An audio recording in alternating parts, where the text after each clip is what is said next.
Past tense, भूतकाल।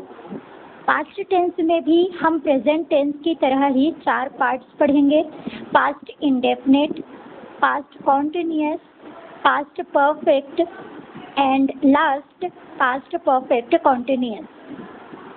हम सबसे पहले पास्ट इंडेफिनिट पढ़ लेते हैं। पास्ट इंडेफिनिट कहने का मतलब है पास्ट टेंस, यानी कि इस टेंस में हमें बीता हुआ कार्य का पता चलता है, यानी कि कोई सा भी कार्य है जो हो चुका है इसका पता चलता है। पास्ट इंडेफिनिट का हम अफर्मेटिव सेंटेंस देख लेते हैं। पास्ट इंडेफिनिट का अफर्मेटिव, तो पास्ट इंडेफिनिट की पहचान क्या है? इस काल के जो वाक्य होते हैं उसमें ता था, ती थी, ते थे आदि आता है। इसके साथ ही सका था, सकी थी, सके थे ये भी होता है। कई बार थे न लगकर सका, सके, सकी आदि से वाक्य समाप्त हो सकता है। इसके कुछ रूल्स होते हैं। इसमें जितने भी कर्ता सब्जेक्ट हैं, I, we, they, you, noun का plural word, he, she, it, noun का सिंगुलर वर्ड, सभी के साथ वर्ब की सेकंड फॉर्म लगती है। और ध्यान रहे, जहाँ पर वाक्य सके, सका, सका था, सकी थी, सके थे ये हो, वहाँ पर COULD कुड सब्जेक्ट के बाद लगाया जाता है, तब वर्ब की फर्स्ट फॉर्म लगती है। मैंने क्या बोला? जहाँ पर पास्ट इंडेफिनिट में वाक्य सका था, सकी थी, सके थे या सका, सकी, सके होगा, वहाँ पर कुड लगेगा और वर्ब का फर्स्ट फॉर्म लगेगा। लेकिन इसके अलावा ता थी, ते थे, ती थी आदि है वाक्य के अंत में, तो वर्ब का सेकेंड फॉर्म ही लगेगा। ओके, अब इसके हम सेंटेंस देख लेते हैं पास्ट इंडेफिनिट के अफर्मेटिव सेंटेंस में। जैसे पहला है, उसने अपना पाठ याद किया।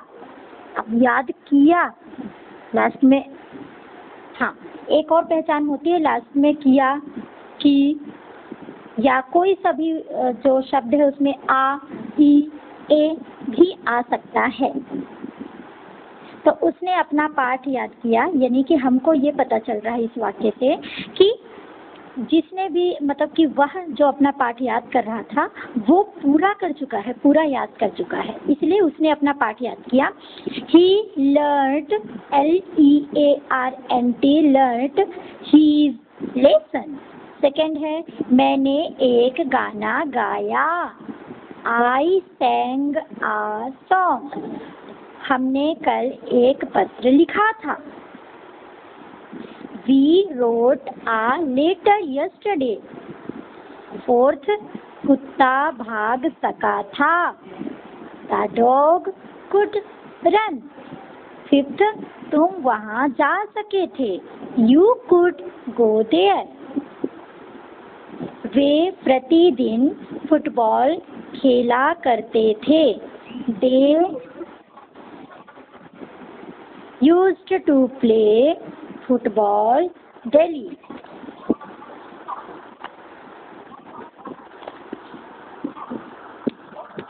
नेक्स्ट हमारा पास्ट इंडेफिनिट का निगेटिव सेंटेंस।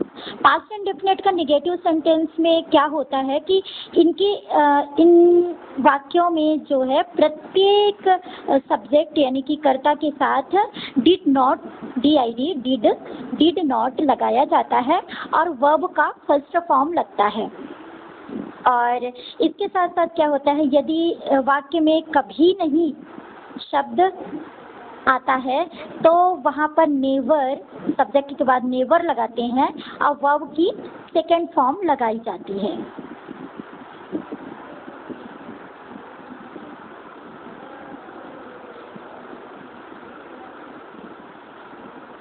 और क्या होता है, सका के जहाँ पर सका, सकी, सके हमने अभी अफर्मेटिव में पढ़ा था इंडेफिनिट के, तो इसमें जहाँ पर सका, सकी, सका ये तो है ही, लेकिन ये निगेटिव सेंटेंस में है, तो इसमें क्या होता है, कुड नॉट लगाया जाता है और वर्ब की पहली फॉर्म ही लगाई जाती है। जैसे कि फॉर एग्जाम्पल के लिए हम देख लेते हैं, राम ने एक शेर नहीं देखा था। Ram did not see a lion. Sheela ने अपना काम नहीं किया था। Sheela did not do her work. हमने कल अपने कपड़े नहीं धोए थे। We did not wash our clothes yesterday. मैं वहाँ कभी नहीं गया। मैंने बोला था ना कभी नहीं गया था, तो आई नेवर वेंट देयर। हम वहाँ नहीं जा सके थे। We could not go there.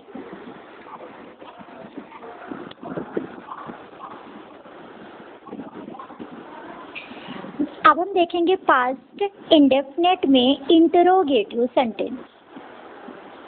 आपको पता है इंटरोगेटिव में जो हेल्पिंग वर्ब होता है वो सब्जेक्ट से पहले चला जाता है।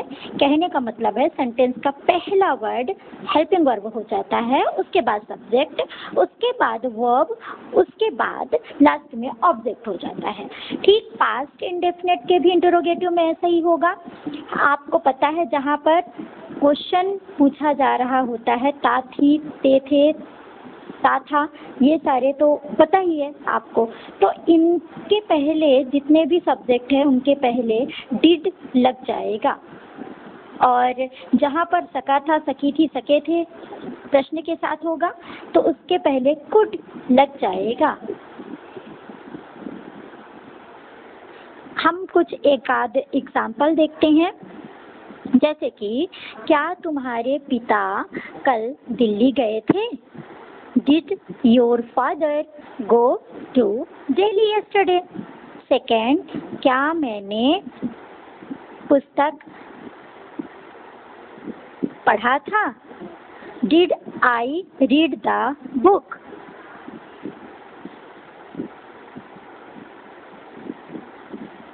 आदमी कल कहाँ सोया था? Where did the man sleep yesterday? आप ध्यान दीजिएगा, हमने पहले भी बताया था कि जहाँ पर इंटरोगेटिव सेंटेंस में हिंदी में वाक्य में क्या आया सिर्फ वहीं पर ही सब्जेक्ट से पहले हेल्पिंग वर्ब किया जाता है।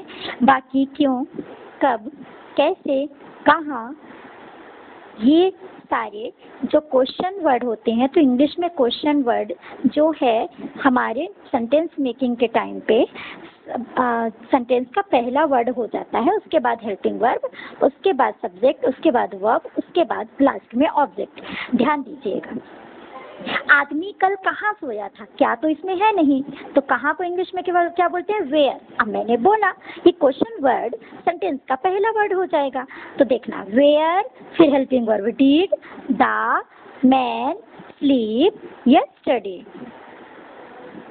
तुम वहाँ कब गए थे? अब देखिएगा क्या तो शब्द आया नहीं, कब आया, तो कब को क्या बोलते हैं, वेन। तो when did you go there? क्या वे घर पहुंच सके थे? अब देखिए सके थे लास्ट में आया, कुड दे रीच होम। अच्छा, लास्ट का इसे अब ये एक बात और बता दूं कि वर्ब का फर्स्ट फॉर्म ही लगता है इंटरोगेटिव सेंटेंस में, चाहे वहाँ पर नेवर लगे, चाहे कुड लगे, चाहे इस वर्ब सब्जेक्ट के पहले डिड लगे। इंटरोगेटिव एंड निगेटिव में क्या हो जाता है कि हेल्पिंग वर्ब पहले, फिर सब्जेक्ट, सब्जेक्ट के बाद नॉट आ जाता है, फिर वर्ब, फिर लास्ट में ऑब्जेक्ट आ जाता है। रूल्स के अकॉर्डिंग आप यूज़ कर सकते हैं।